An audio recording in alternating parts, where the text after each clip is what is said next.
Hello friend, नमस्कार। GK जी इस video में आप सभी का स्वागत है। आज हम उत्तर प्रदेश का आधुनिक इतिहास पढ़ने जा रहे हैं। पिछले दो क्लासों में प्राचीन इतिहास और मध्यकालीन इतिहास बता दिया था उत्तर प्रदेश का। अब उत्तर प्रदेश का आधुनिक इतिहास पढ़ा रहे हैं। और ये क्लास होने के बाद हम अगला जो वीडियो हमारा रहेगा वो यूपी हिस्ट्री से रिलेटेड इम्पोर्टेंट क्वेश्चंस का रहेगा। ठीक, सिलेक्टेड क्वेश्चंस मिलेंगे जो आपके एग्ज़ाम के लिए काफ़ी ज़्यादा महत्वपूर्ण व इम्पोर्टेंट रहेंगे। करेक्ट। तो शुरू करते हैं। 1857 स्वतंत्रता संग्राम और उत्तर प्रदेश, इसमें क्या रिलेशन था। कलकत्ता के पास बैरकपुर की 34वीं इन्फेंट्री बटालियन में थी, जिसमें भारतीय सेना के मंगल पांडे थे। ये उत्तर प्रदेश के बलिया के रहने वाले थे। 29 मार्च 1857 को विद्रोह कर दिया और अपने लेफ्टिनेंट पर गोली चला दी। 8 अप्रैल 29 मार्च को किया और 8 अप्रैल 1857 को बैरकपुर में मंगल पांडे को फांसी दे दी गई।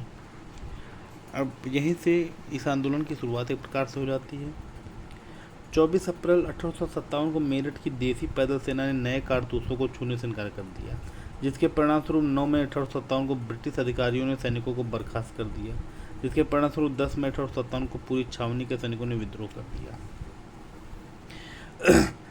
1857 के इस विद्रोह में सबसे अधिक प्रभावित क्षेत्र अवध और बुंदेलखंड था।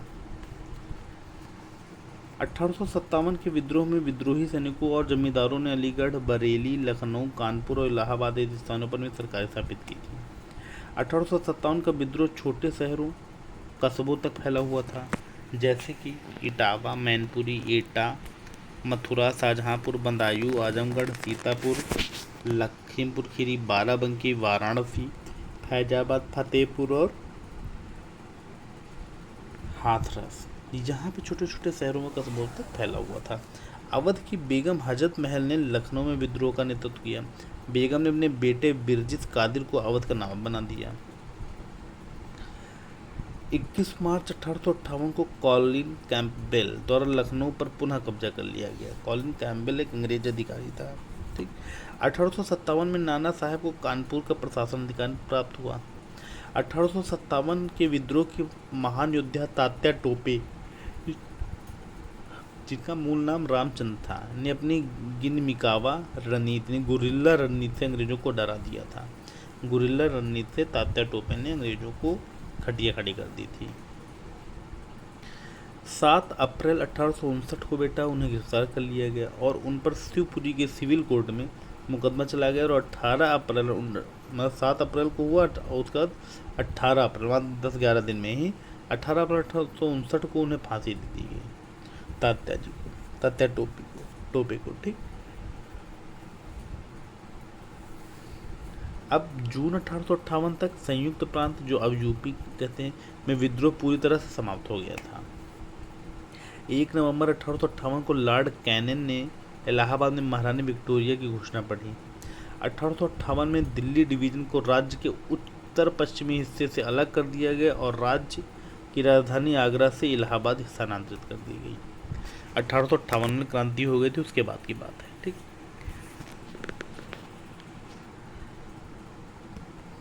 नेक्स्ट है 1861 में बेटा शिवदयाल साहा ने आगरा में राधा स्वामी सत्संग की स्थापना की।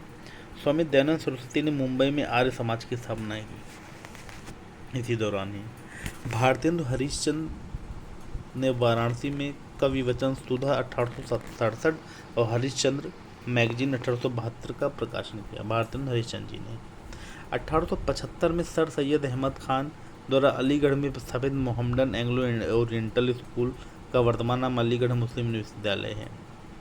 सर सैयद अहमद खान ने मुसलमानों की स्थिति में सुधार लाने के लिए अलीगढ़ आंदोलन चलाया। क्या चलाया? अलीगढ़ आंदोलन चलाया। ठीक।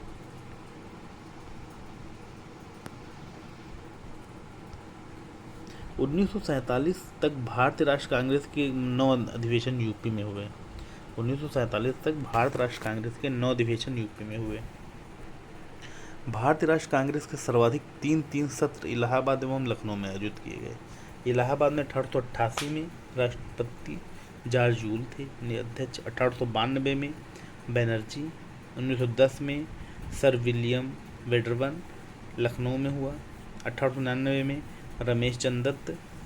1916 ईस्वी में राष्ट्रपति अंबिका चरण मजूमदार।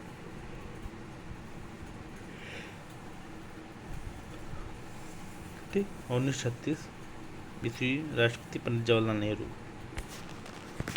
इलाहाबाद और लखनऊ के अलावा यूपी के 3 अन्य शहरों में भारत राष्ट्र कांग्रेस का सम्मेलन हुआ। 1905 में बनारस में हुआ, जिसके अध्यक्ष गोपाल कृष्ण गोखले थे। 1905 में बनारस वो हुआ था, बंगाल विभाजन भी हुआ था। 1925 में कानपुर में हुआ, जिसके अध्यक्ष श्रीमती सरोजिनी नायडू जी थी। और मेरठ में तीसरा हुआ, अध्यक्ष आचार्य JB कृपलानी जी थे 1946 में। बेटा 1905, 1925 और 1946 3 सन में 3 बार में ये लखनऊ के अलावा अन्य शहरों में ठीक कांग्रेस का अधिवेशन हुआ। 1916 में कांग्रेस और मुस्लिम लीग का अधिवेशन लखनऊ में एक साथ हुआ। यह सम्मेलन प्रसिद्ध कांग्रेस लीग समझौता था। इस कांग्रेस अधिवेशन की अध्यक्षता अंबिका चरण मजूमदार जी ने की थी। 1916 में कांग्रेस और मुस्लिम के बीच का मामला था, तो इसकी अध्यक्षता अंबिका चरण मजूमदार ने की थी। नवंबर 1928 में लखनऊ में साइमन कमीशन का बहिष्कार किया गया। इसका नेतृत्व पंडित जी ने किया था, जब पंडित जवाहरलाल नेहरू ने किया था। 1918 में गौरी शंकर मिश्र, इंद्र नारायण द्विवेदी और मदन मोहन मालवीय ने किसान सभा का गठन किया। 1923 में चित्तरंजन दास और मोतीलाल नेहरू ने इलाहाबाद में स्वराज पार्टी की स्थापना की। बहुत इंपॉर्टेंट पॉइंट है बेटा। नेक्स्ट, भारत कम्युनिस्ट पार्टी का पहला सम्मेलन दिसंबर 1925 में पेरियार की अध्यक्षता में कानपुर में आयोजित किया गया था। संयुक्त प्रांत में लखनऊ के निकटवर्ती क्षेत्र में किसानों के बीच एक आंदोलन 1920 और 22 के दौरान हुआ था, जिसे मदारी पासी नामक किसान ने किया था। 8 अगस्त 1942 को बम्बई में आयोजित अखिल भारतीय कांग्रेस अधिवेशन में भारत छोड़ो प्रस्ताव पारित हुआ। उसमें गांधी जी ने करो या मरो का नारा दिया था। मोस्ट इंपॉर्टेंट पॉइंट है ये।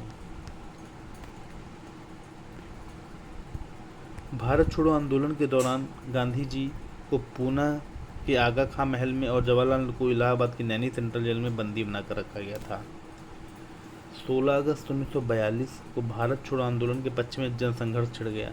परिणाम स्वरूप बलिया में चित्तू पांडे के नेतृत्व में राष्ट्रीय सरकार का गठन हुआ। ठीक। उत्तर प्रदेश राज्य की संरचना के बारे में बात करते हैं। तो आज़ादी के बाद 12 जनवरी 1950 को संयुक्त प्रांत का नाम बदलकर उत्तर प्रदेश कर दिया गया। कब? 1950 में। 9 नवंबर 2000 को राज्य के 13 पहाड़ी जिलों को अलग करके उत्तराखंड राज्य का गठन किया गया। आज तक उत्तर प्रदेश ने देश में कुल 8 प्रधानमंत्री दिए, यानी 8 प्राइम मिनिस्टर दिए।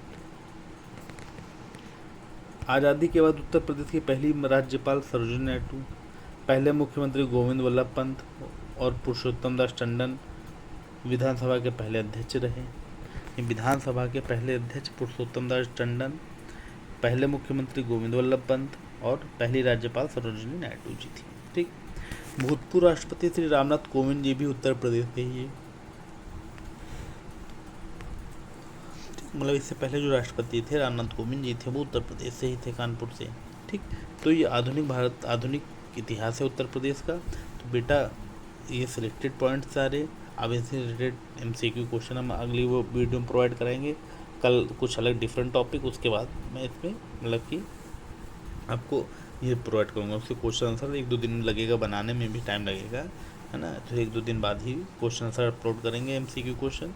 और नेक्स्ट कोई ट्रेंडिंग टॉपिक जो चलता हो एग्जाम के लहजे से, वो बताऊँगा। ठीक फ्रेंड।